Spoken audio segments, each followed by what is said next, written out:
كتاب الله دستوري وخير الخلق أسوتنا بسنته انجلى نوري لهدي الحق أرشدنا.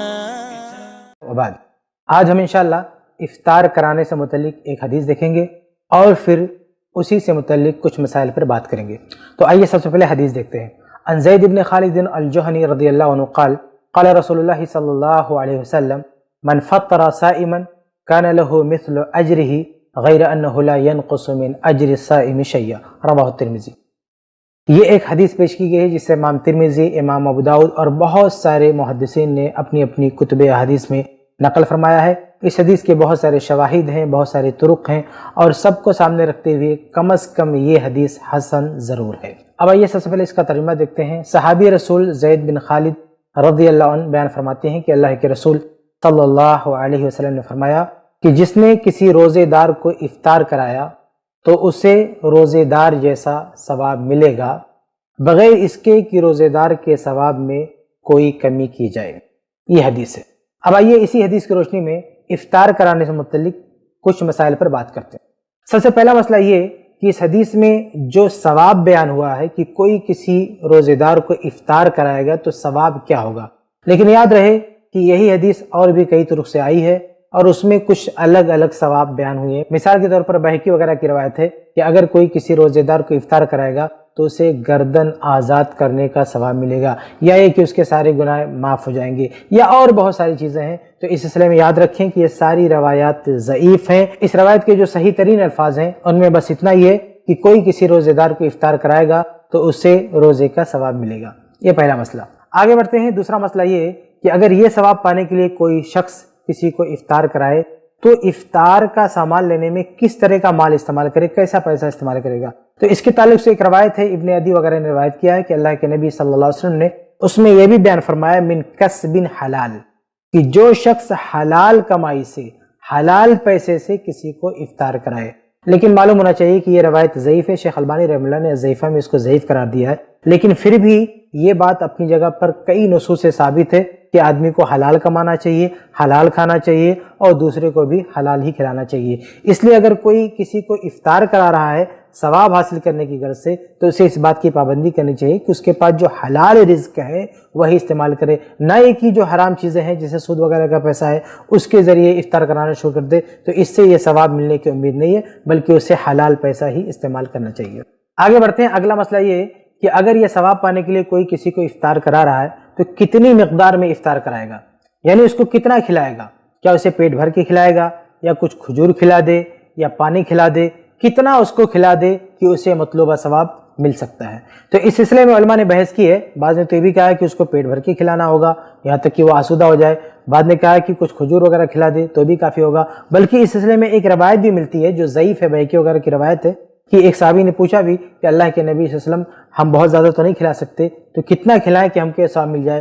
تو اس روایت میں ہے کہ آپ صلی اللہ علیہ وسلم فرمایا کہ تم اسے روٹی کھلا دو، یہ نہیں تو اس کو دودھ پلا دو، یہ بھی نہیں کچھ کھجور دے دو، یہ بھی نہیں تو کم سے کم پانی پلا دو. لیکن یہ روایت ضعیف ہے. اس لیے صحیح بات یہ ہے کہ اس سلسلے میں ہم کسی مقدار کی تعین نہیں کر سکتے، بلکہ آدمی کی اپنی استطاعت کے مطابق ہے. ایک آدمی کے بس میں جتنا ہے، جتنا اس کی وسعت ہے، اپنے بس اور اپنی طاقت کے لحاظ سے جتنا بھی سامنے والوں کو افطار کرا دے، انشاءاللہ امید ہے کہ اسے یہ ثواب مل جائے گا. آگے بڑھتے ہیں. ایک مسئلہ اور دیکھتے ہیں کہ یہ ثواب پانے کے لیے کیا ضروری ہے کہ کسی غریب اور فقیر شخص ہی کو افطار کرایا جائے یا کسی امیر شخص کو بھی افطار کرا کے یہ ثواب مل سکتا ہے. تو دیکھیے اس سلسلے میں حدیث کے اندر کوئی قید نہیں ہے، نہ امیر کی بات ہے نہ غریب کی بات ہے. اس لیے ہم بھی اپنی طرف سے کوئی قید نہیں لگا سکتے ہیں. اور صحیح بات یہی ہے کہ آدمی چاہے غریب کو افطار کرائے یا امیر شخص کو افطار کرائے، ہر دو صورت میں اسے انشاءاللہ یہ ثواب مل سکتا ہے. البتہ بہتر یہی ہے کہ آدمی افطار کرانے کے لیے غربا مساکین کا انتخاب کرے، کیونکہ اس میں دو فائدہ ہے.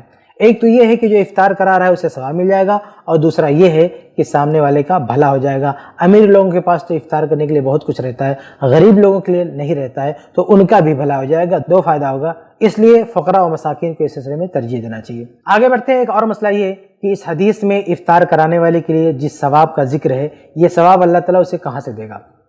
کیا اسے یہ ثواب الگ سے اللہ تعالیٰ دے گا یا جس کو افطار کرا رہا ہے اس کے روزے کے ثواب اس کو مل جائے گا؟